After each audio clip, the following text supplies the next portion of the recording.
And even when you fast forward, that person who's in it for 5, 10, 15, 20, 30 years, they still get nervous. They still have a lack of confidence. There's still imposter syndrome. There's still all of that, but it's different. It's not as strong, and it's easier to talk yourself down from the ledge at that point. But I think that people just need to know that that doesn't really go away altogether. So don't be afraid to jump in, even if it's there, right? Yeah, because we're always the type of people we are. There's always going to be new firsts, right? The first time that you get on stage in front of 1,000 people, like there's a little bit of nerves there. But then the second time you do that, there's less. But then the first time you do something else, there's more, So it's like when you're always trying to reach new heights, I think you just get more comfortable and accepting, knowing that that's part of the process. Well, hey there. Welcome to Media Savvy, the podcast that gives you a behind-the-scenes look at what it takes to get noticed by media and become the go-to expert that they keep coming back to. I'll be sitting down with successful writers, producers, and entrepreneurs to learn the tools and tactics they use to build their reputation and in turn boost their business. I'm your host, Bonnie Taub-Dix, and I've been working with top-tier media outlets for more than 30 years, anywhere from traditional print publications to online and social platforms. And I'm sharing my nutrition guidance without gimmicks. But you don't have to be a dietitian for this podcast to speak to you. Through my one-to-one conversations, you'll learn how to build a strategy to get your name in the news and establish yourself as an authority in your field, no matter what the industry. With Media Savvy, I'm on a mission to inspire, motivate, and empower you to have the confidence and tools you need to shine in the spotlight. Are you ready? Let's get Media Savvy.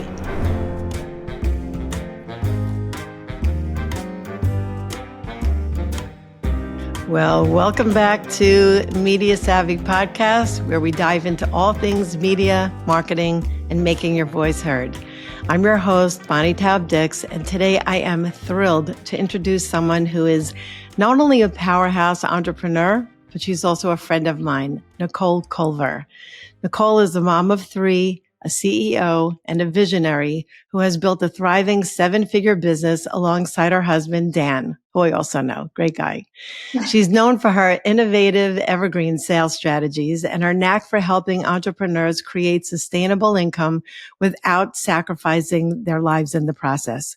But here's what I find so fascinating about Nicole.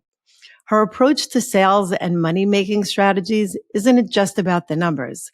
It's about connection, clarity, and communication. And that's where our worlds gel together. Whether you're pitching a story to the media or creating a sales funnel, the principles are strikingly similar. You need to understand your audience, craft a compelling message, and deliver it with confidence. So get comfortable, because today we'll explore how the tools she uses to grow her business and help others create consistent income can also help you elevate your media presence, craft your story, and amplify your impact. So whether you're an entrepreneur, a media professional, or both, this conversation will leave you inspired and ready to take action. Nicole, I have had the pleasure of watching you grow and blossom over the years, and I just have to mention that the one sentence in your bio that you sent over that resonated to me the most was this: Nicole shows that it's possible to grow a thriving business, make an impact, and still have time for what really matters most. I love that. Aww. And there's so many reasons why I'm so glad you're here today. So welcome to Media Savvy and to sharing your smarts with our audience. Oh my goodness. Thank you so much for having me. And when we first met, it's one of those things where I was so happy and excited to know that we were actually local to each other, and we got to meet and have lunch together in person. And I feel like that was one of the ways we really got to connect. In person always kind of quantum leaps that connection. So it's always fun when you meet someone online and then you're like, oh my gosh, you actually are really close to me. So that was such a delight all those years ago. Yeah, we met twice. I think once in a Starbucks and one in a Rockville Center diner. Yes. Yeah, that's great. That's great. Well, one thing that I've noticed in terms of a connection between us is with my media training sessions that I have with my private clients, is that so many incredibly talented people struggle with confidence. And they downplay their wins. They shy away from celebrating their successes, and they often feel like they're not enough. And I know you and I have had these conversations before. And I have given speeches on this topic, and I know you've been talking about this for years, but I know you'd agree that the confidence that you need to celebrate your wins in business is so similar to the confidence required to show up powerfully in the media spotlight. So how do you coach people to step into this mindset, and how has embracing your own wins helped you to grow as a CEO and as a leader?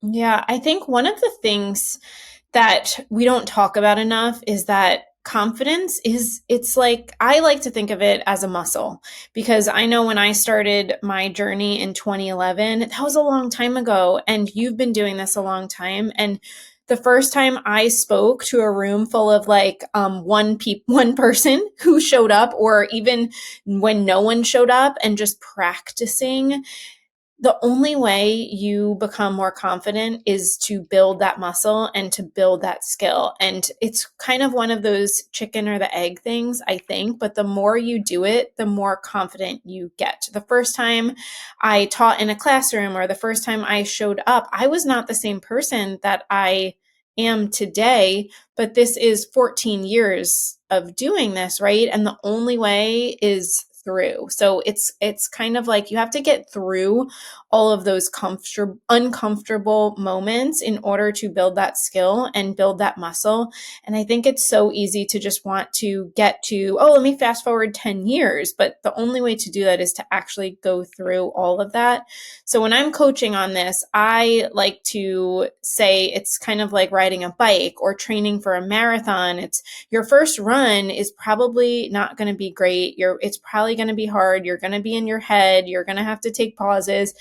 But by the fifth run, the fifth training session, the 10th training session, the 15th, you're feeling better. You're getting a little bit better. Your training's getting a little bit easier. And then by the time you're at the race, like, you know that you're so prepared. The race of entrepreneurship, or the race of, doing the journeys we do, like, the race is all the time. There's no like ultimate race, but it is the practice of just like, these are the training sessions. I got to put in the time, I got to put in the work, and that's going to help me build the muscle to be the confident person I want to be. And even when you fast forward, that person who's in it for 5, 10, 15, 20, 30 years, they still get nervous. They still have a lack of confidence. There's still imposter syndrome. There's still all of that, but it's different. It's not as strong, and it's easier to talk yourself down from the ledge at that point. But I think that people just need to know that that doesn't really go away altogether. So don't be afraid to jump in, even if it's there, right? Yeah, because we're always the type of people we are. There's always going to be new firsts, right? The first time that you get on stage in front of 1,000 people, like, there's a little bit of nerves there. But then the second time you do that, there's less. But then the first time you do something else, there's more, So it's like, when you're always trying to reach new heights, I think you just get more comfortable and accepting, knowing that that's part of the process. And I think it's almost like an out of body experience. Like, I remember my first big presentation was to about 1,500 people, and I was only 20 something years old. And I just remember getting up there and just doing it, because if I really thought about it, I think I just would have passed out. It's just like just going and doing it. And I know you have so many strategies in your business, and I don't even know which to tackle first, but I know one of the ones that I want to talk about is this. So when I first started my career, during a presentation that I attended, I heard someone talking about making money while you sleep. And I was like, oh my gosh, that so intrigued me. And I thought, okay, that's what I want to do. So when I developed my media training course a few years ago, I thought, okay, this is it. Like, I am finally going to make money while I sleep. But what I really discovered is that there is no such thing as passive income, and courses have to be created and launched and promoted to be sold. And to whoever is listening, if you ever launched anything like a course or a podcast or even a free masterclass, you know that launching can be grueling. But you, Nicole, have mastered something that you call evergreen sales, and you found a way to create consistent income without constantly launching.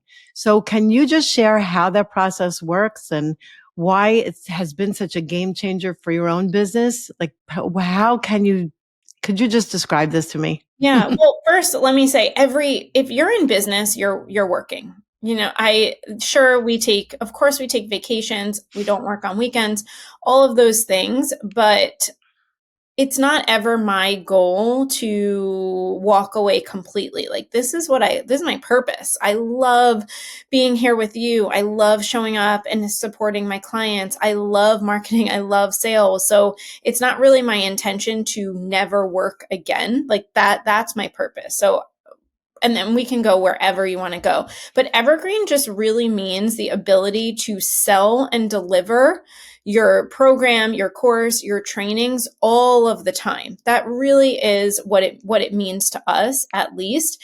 And in order to be able to do that, you need to have a way for someone to purchase from you. And that's the simplest way, whether that's coming to your website or seeing an ad or going to your Instagram. There's a lot of people who don't even have, if I went to probably 5 out of 10 people's Instagram, 5 of them, I'm not even going to be able to purchase from them. They either don't have links set up, they don't have their highlights set up, they don't have anything where it's like, here's the next step to working with me. And that, if you want to be able to make sales in your sleep, that's the first thing. You have to have a way for people to buy from you all of the time, because it will, when you get to the point, it does happen. And then the other thing is passive income, sales in your sleep. Yes, that happens overnight. We make sales in our sleep every single day, and we work on that. We work on the funnels, we work on the ads, we improve them, we make them better, we look at the email sequences. So it is amazing and so fun. I remember the same thought as you of like, oh my gosh, one day I'm going to make sales in my sleep, and getting to the point where you do, it is a thrill. It is a thrill. And it is something that we are always tweaking and refining. I noticed that you do a lot of ads, a lot of different kinds of ads, but you have been talking about doing ads for years. Do you spend a lot of your income on that? And where do you find that your ads are most successful? Facebook, Instagram, LinkedIn? Yeah, so we primarily do Facebook and Instagram ads. That's where we concentrate all of our budget, on Facebook and Instagram. And that's not to say LinkedIn isn't a bad idea. That's just, like you said, we have been running Facebook and Instagram ads for like a decade. Since you literally could run Facebook ads, we have been running Facebook ads. So that's really where our zone of genius is in. And yes, we do spend a lot of money. All of our ads are profitable on the front end, which is not the case for everyone, and it doesn't have to be the case, but we have found a way, and I'm happy to talk about that. I'm not trying to like gatekeep or anything, but we have found a way to make money on the front end of our ads. But the important thing to note is our goal with our ads is actually to have people come in and work with us long term. We know that we have been doing this a long enough time to know, like, hey, if someone stays with us 6 to 12 to 18 to 24 months, that's really where we're going to have the most impact. That's where we're going to be able to help someone the most. So ultimately, our goal is to have someone come in and to work with us very closely. So in terms of your strategy, I know that you have a lot of let's just call them big ticket clients, but you also do believe that it's good to advertise for more low end sales and then perhaps get someone who gets to know you, like you, trust you, and then buy something bigger ticket. Can you explain a little bit about that? I mean, is that true about you? I think that that's true. That's true. Yeah, but if you could tell a little bit more, because I think that a lot of people just go for the big ticket or they don't know how to charge. They're afraid to charge too much because they think that they'll charge themselves out of the market. And then if they charge too little, I think that that doesn't necessarily help them show up for the value that they have. So if you could just talk a little bit about this, because I know it's what a problem so many business people have. Yeah. It definitely could depend on your market, but the market that you're in and the people probably listening to this podcast, I'll just speak to that. We do have what we consider low ticket offers. So low ticket offers, we consider really anything under like $200. And what we noticed, because really from 2020 to 2020, two-ish, we really just had one offer. The only way to work with us was in a 6-month program. You could stay on to work with us for a year after that, and it was a 5-figure investment to work with us. And we were using a free training, a free masterclass, something like that, to then come in and learn more about our program Elevate. But then around 2022, we noticed this shift where the free wasn't working as well. And we also noticed that people weren't consuming. People would sign up, but they weren't watching the training or they weren't showing up live. And we started to see this drop off. So as the CEO of our business, I started to make this hypothesis, because I know my own behavior too, is when I would pay for something, I would consume it and I'd be willing to put out a certain amount of money to see if I actually liked the person, if I trusted them, if I liked the way that they taught, if I liked their concepts. So we started to do that for ourselves, where we started to put out a few different lower ticket products.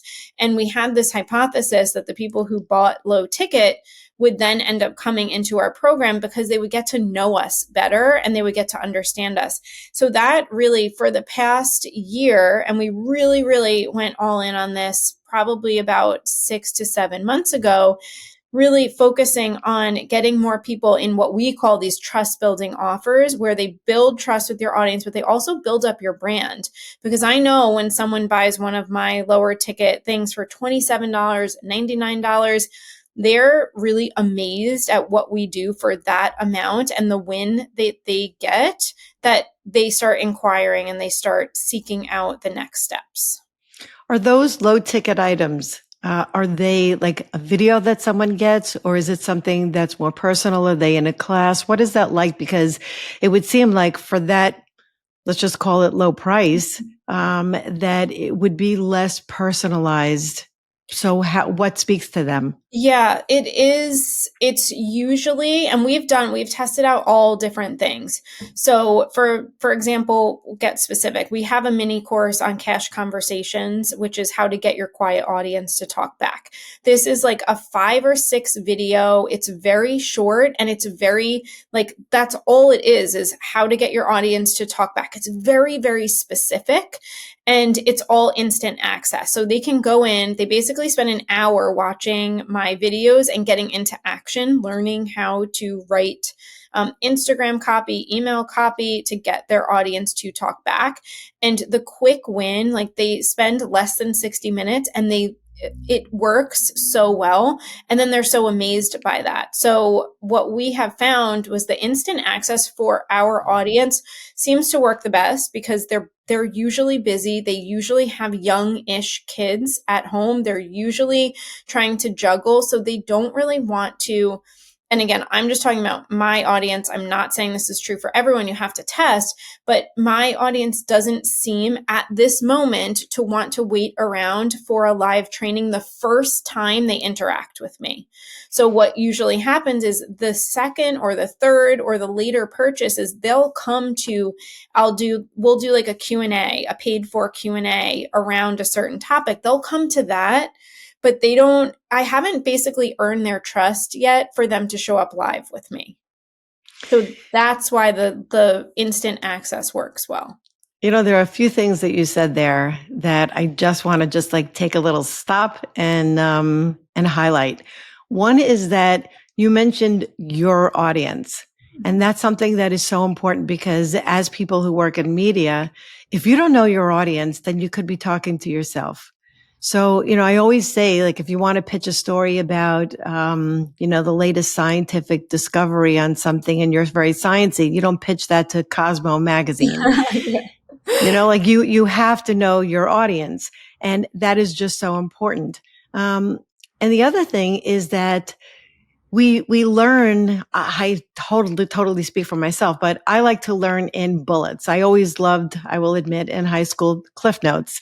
And when you do a short piece that has bullets of here's what you need to do, X, Y, Z, instead of a whole volume of stuff to do, I think that's the best way for people to learn. So I love that. And before we go on, just in case you're interested, I know we'll have this in the show notes, but Nicole, just tell our audience where they could find you.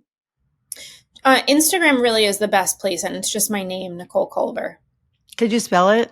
Yeah, Nicole, just Nicole, Culver, Culver. Okay, fantastic. Okay, now I'm ready to go on. So there's something else that you talk about that's called a silent podcast, where you give behind the scenes look at your monthly Evergreen sales. Now, to me, a silent podcast is when my equipment isn't working, and it's not a good thing. So I know that's not what you're talking about. So what exactly is a silent podcast, and what inspired you to use this unique name? Yeah, so it's actually a secret podcast, and what that a secret podcast. Secret. Okay. Silent wouldn't be good. You'd just be hearing exactly. I was wondering. Okay, my bad. And so secret podcast really just means that you can't go on iTunes or wherever. I don't even think it's called iTunes anymore. Apple Podcasts. You can't go on Apple Podcasts. You can't go on Spotify, and you can't search for it. So that's what actually makes it secret. It's not publicly available. So they actually have to enter their email to sign up for the podcast. And the beauty of that podcast is, one, we know, like, you're here, you're listening to a podcast. When you listen to someone, when you hear their voice, when you hear like the frequency of the sound of their voice, there's a connection that's made. So again, I'm always thinking about how can we as a company be innovative. And I had this hypothesis because I knew my people right now, this was back in 2023, my people right now, they aren't really super excited to show up for live trainings because maybe they're overdone. Maybe they feel like they're just being pitched to. Maybe they're just busy and they have other things to do versus showing up. Even if it's like a date with Netflix, sometimes you're going to have a date with Netflix versus going to learn something. So I created this secret podcast because I wanted people to be able to, one, get to know me. I wanted them to be able to hear my voice, and I wanted them to be able to hear me talk on a topic from pretty much start to finish, because like you, I've been doing this so long. My podcast has hundreds of episodes. And back in 2023, I was asked like, hey, where do I start in your podcast? And I was like, oh, I don't really have an answer for that, because the podcast has been living and breathing with me since 2018, which is actually, no, it's before. I always say that it was like 2016. So it's a really long time, hundreds of episodes. So I created this secret podcast as like a bingeable series, as a way to learn my frameworks, learn my processes, learn what we're about. And if you wanted to take that next step, I tell them exactly how to in the podcast. Is to get this secret, not silent podcast, does someone have to just enter their email address? Is there a cost for it? No. It's completely free. And we think of it, you can totally do a paid one, but this to me is kind of like the modern day lead magnet or freebie, and we just give it away for free. I love it. Like, that's way beyond voice memos. Like, I know a lot of people leave voice memos in DMs, which is also a great idea as opposed to just a text. Mm-hmm. But yeah, that's fabulous. You know, I had the pleasure of being a guest on your podcast, which is called The Shift Show. Shift, SHIFT. And I think I spoke about working with the media. Is that right? Yep. Mm-hmm. And you are so busy. So you still record your podcast regularly? So before the summer, we decided to take a break. So I won't say it's regular now, but yes, we still do record, and eventually we'll get back to a regular cadence. But it's one of those things where there's priorities, and right now that the priority just isn't the podcast. And I also was feeling tired. Just honestly, I was just feeling tired of it, and I with innovation, I need to find a way to breathe new life into it, which is why I love doing other things like the low ticket and the secret podcast, because that breathes new life into me. And when you've been doing this for so long, for as long as I have, for as long as you have, sometimes you need to step back and say, this really isn't working for me and I need to think about it, but like I can't right now. So I need to kind of just do what I'm doing. And that is kind of recording infrequent episodes. And I just let that be okay right now, because everything can't be a priority. Yeah. I think that we all come to times like that. Myself, I feel like I really look for things now that make me happy. Mm-hmm. And whether it's personal life or professional life, it doesn't make a difference. I just have learned that I just need to be happy. And I think that another podcast for another time is really learning how to say no, Mm-hmm. and learning how to prioritize things. But as we both know, with lots of burners on the fire at the same time, it's really easy to burn yourself out. So I've also heard you mention something about a 15-minute daily ritual that seemed to be transformative for you as a CEO. So could you share a little bit about what this 15-minute ritual is and how it's helped you grow professionally and personally? It's so simple. It's almost sounds just like just laughable, but really it just comes down to me sitting by myself in silence in the morning. And it's actually way longer than 15 minutes, but I never want to scare anyone, because I feel like if you say, "Oh, well, I sit for an hour by myself," you have to find what works for you. But the intention of 15 minutes is the same as if it was 30 seconds or 2 minutes. It's just like, find the energy that you want to be in the morning and throughout the day. And it really just comes down to me being in the energy of gratitude and starting my day off in a positive way, and just taking a few minutes to say, okay, what do I want to create today? What energy do I want to be in? And saying thank you. And just like being with myself, because I don't know, once the sun comes up, the kids are up, you're moving, you're just in the busyness, and the day can get away from you. So just starting my day in like that quiet way of just gratitude and intention, that it's had so many ripple effects, not only in my business, but just I notice when I don't do it, which is really rare at this point because I don't have babies anymore. It's just, I'm not as good of a mom. I won't say good.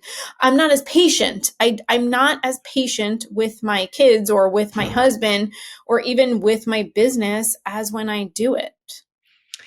I agree with you 1,000,000%. And I actually do this every day. I never called it anything, but I do it while I'm in bed. And when I wake up, I just like to wake up really slowly. I love that the way the room looks, the color of the room, the lighting, everything. And I just also try to think about what I have to do that day, because sometimes, you know how when you wake up and you feel like, oh, I have so much to do today. I really try to think about what I have to do, like not all the things that I would like to do or should do, but really what I have to do. And by narrowing it down, it's almost like taking a to-do list and looking at what number one is and only focusing on number one.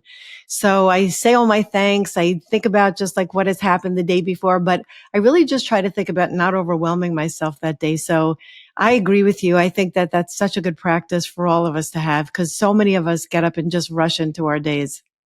100%. So you and your husband, Dan, have often encouraged ads, Facebook ads. And I know that, that this is a big part of your business, but I also know that the both of you work together in so many other ways. And I think that that is pretty amazing and also could be very challenging. I only worked with my husband, Mitch, once where, worked professionally, where I was asked a few years ago to give a presentation on contracts. And I don't know if you know this, but my husband is also my attorney. Mhm. And he's an amazing attorney for me. Like I send him my contracts and he looks through the contracts, comes back with more red lines than there is black on there. But usually all my changes get accepted. But it is challenging. And I remember when we had to share a stage together for this presentation, I told him that we had to write a speech and he's like, no, I don't really need to. I know what I'm talking about. It's like, what do you mean? We have to write the speech. We have to practice. So what is it like working together with your husband? Like, how do you make it work? But what's that like for you? Well, I'll say I don't think it's for everyone. I 100% I think your personalities have to I think you have to be in certain personalities, and I think your roles have to be really complementary. So the thing with me and Dan is we always wanted to work together. Like we've been married since 2008. That was actually always our goal, is to find a way to work together. And we kind of went back and forth for a while at the start. Like I was teaching and he was in construction and accounting for construction firms. And we kind of had to find our way, but we always knew that that was going to be it for us.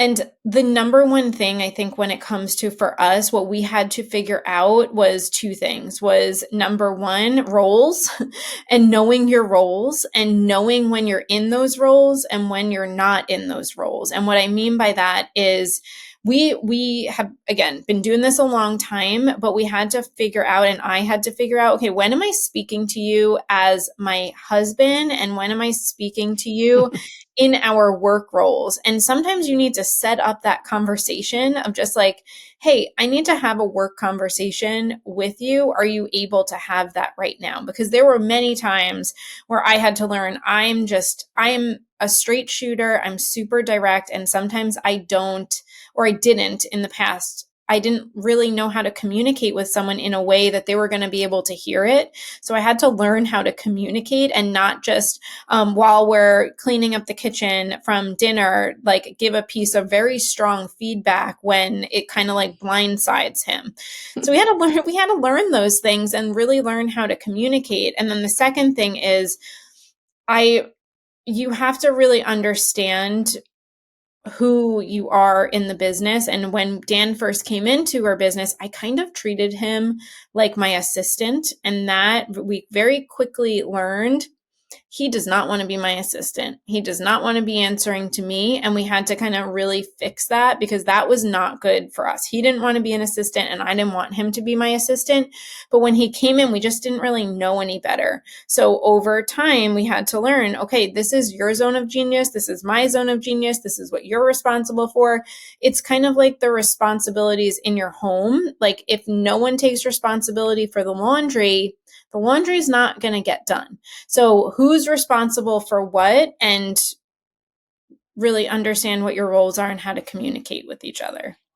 Yeah. I mean, I would assume that there has to be very clear boundaries also, because if it's a Saturday night, you're finally relaxing and so happy that you're just having a quiet moment together. And then the other one brings up, oh, something else I wanted to mention about work. So you'd need to know, I guess there's like anything else, time and a place for everything. Yeah. I mean, it's more now like a permission structure when it comes to that, because we pretty much know neither one of us wants to talk about work on the weekend. We just don't. And if for some reason, I would say it's like maybe like a 5% chance this would come up. But if it did come up, then it's really like, hey, do you want to have this conversation right now? I have a quick thing. Here's the context. Here's what I'm thinking. Do you want to talk about this? And if the other person says no, that's it. Like, that's it. And that definitely has happened. And I'm more than likely the person to say, no, I don't want to talk about this now. Oh, that's interesting. I would think it would be the opposite. Yeah, I just really like to shut off on the weekends as much as I possibly can. I don't like to even open a computer on the weekends. I just need the space from it. Yeah, that's awesome. That's not that easy to do. I remember when my kids were little, I never worked on the weekends ever. In part because most of the work I did was with one-to-one clients, but I just said I'm never going to work on the weekends. And then I once got this huge project that came my way that I could not resist. And I remember that I did have to work on the weekends, but I tried to work in the same room with everybody else while they were watching a movie. I would be in the corner of the den, like trying to do what I had to do on my computer just so that I'd be physically close to them, even though emotionally and mentally I was someplace else. But I think that that's listen, I think it's a great way to be, if you're able to, sure. I have a question to ask you that I was always wondering about. So, what about working with media? I mean, you're certainly not shy from being in front of the camera. So have you ever considered doing TV, magazine, or web interviews? Because I think you'd be great on TV, but I guess for you, social media serves that same purpose. Yes. So I think it just comes down to what I was kind of saying about the podcast around like priority. And I honestly would love to do that. But I think where I am right now, it's kind of like, and the roles I have, I don't really have, it's just not a priority because I don't want to say I don't have, because I can, you always make the time and space for what's important. I think in the roles I have right now and the space that we're in, if someone, if list like the Today Show came to me and was like, will you do this? Of course, I would not be turning it down, but to see, but I think even just from a team space, the team we have right now, I don't have someone on my team that has the space and capacity to do that. So it's not a priority, but one day I absolutely would love to. I think definitely I would love to have the brand that where people were coming to me, but just at the space that we're in, that really is why. And social media has served a huge purpose for that. Yes. Oh, yes. I'm sure. I'm sure it's so different than it used to be. But if that day comes and you need any media tips, I am here. I Let me will know. So, from what I also know about you is that it seems you've been a part of a lot of mastermind groups and entrepreneurial communities, including those with James Wedmore. How have these immersions influenced your business growth and your own personal development? Oh my goodness. So much. I think one of the things when you're an entrepreneur and you're a CEO is like right now I'm staring at like the walls of my home. So number one, it serves as like getting outside of the walls of your home. Like I have many days where I'm like, okay, I just need to actually open the door and walk outside because all I've done today is this, like sit on a computer. Very rarely, like most of my day is just me with myself working. Like I barely even see Dan because he has his own full calendar. So that's the number one, is like getting outside and meeting people, networking, making friendships, because I'm less about formal networking and more about just connecting with people who are trying to do the same thing as you. It's not very common in my day-to-day life, in like the people I know, the people I'm face to face with, they're not people who are trying to build a business. And when you're trying to build a business, it's just different. Like it's a different set of skills. It's a different set of like mindset. It's different. You're personally and professionally, we think differently. So connecting with people like that and then working with a mentor who has gone beyond where you have been. There's just things I don't know. I don't know what it's like to run a $10 million business because I don't have one. I haven't done that yet. So just hearing the way that a CEO like that, their brain thinks, what they're thinking, what their mindset is, how they operate, their leadership skills, like those, that's why I continue to invest in programs. I think with those programs also, what I have found is that it's not like being with friends where you're just having a chit chatty conversation. It's also getting feedback on the things that you're doing. and your programs. And I think that when people are in that kind of situation, there's a tendency for them to also be honest about where they've come from and how that compares to you and how you could improve as well. So it's kind of feedback in a lot of ways. Of course, plenty of compliments, but also a lot of good, positive criticism. Yeah, of course. Okay, so I have loved this conversation with you. And just one more time, where can people find you? Easiest place is Instagram, Nicole Culver. And really, if you've listened to this podcast with me and Bonnie, I don't know about you, but I love hearing what stood out to you, your takeaway, like anything that really impacted you. That is like my love language, is hearing from people. And I think even for Bonnie too, just hearing feedback from people, it's why we do this. And I think that along those lines, I think that what always surprises me is that when I go to a convention or a big meeting and people come over to me and say, I love your podcast. Oh, I love this episode, or I love your newsletter. When you said this, it really meant something to me. I'm always shocked. Me too. And yes. And I don't know why I should be so surprised. Otherwise, why am I even doing this? But I'm just always so surprised at how many people out there are really listening and being helped by your words. So I think that it's so wonderful. So along those lines, I have two more questions to ask you that I ask all of my guests. One is that if you had the chance to send a message to your younger self, what would that be?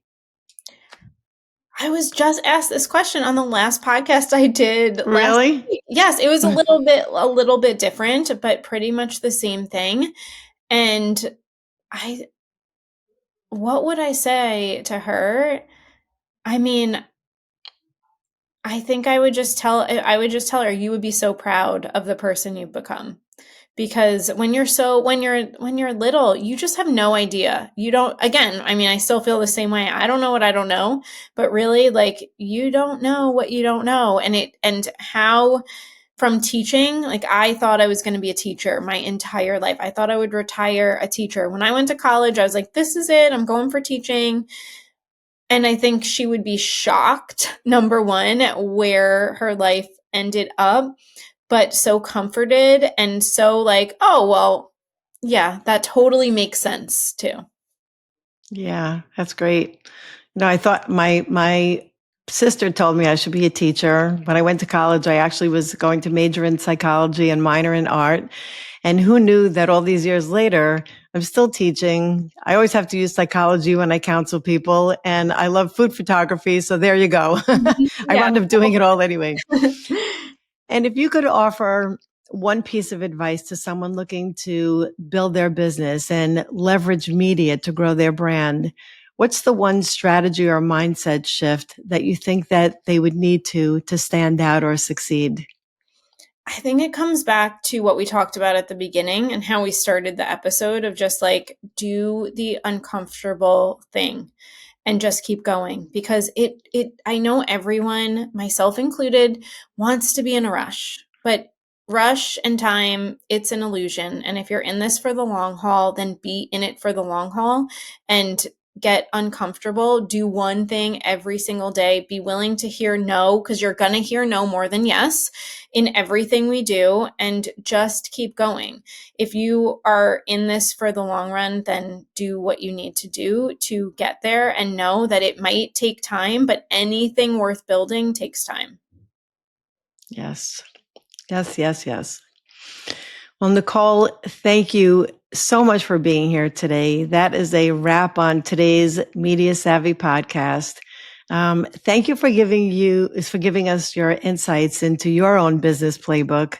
And we saw that sales is not just about money, which really is so important. Just like with media, it's about building trust, connection, and authority, being an authority in your field and standing out. Those are the same skills you need to be in the media spotlight. In fact, if you've ever wondered how to make your pitch land, well, whether it's to an editor or a producer or a potential client, Nicole's approach offers a lot of crossover with the principles that she used in her own business success and is still using.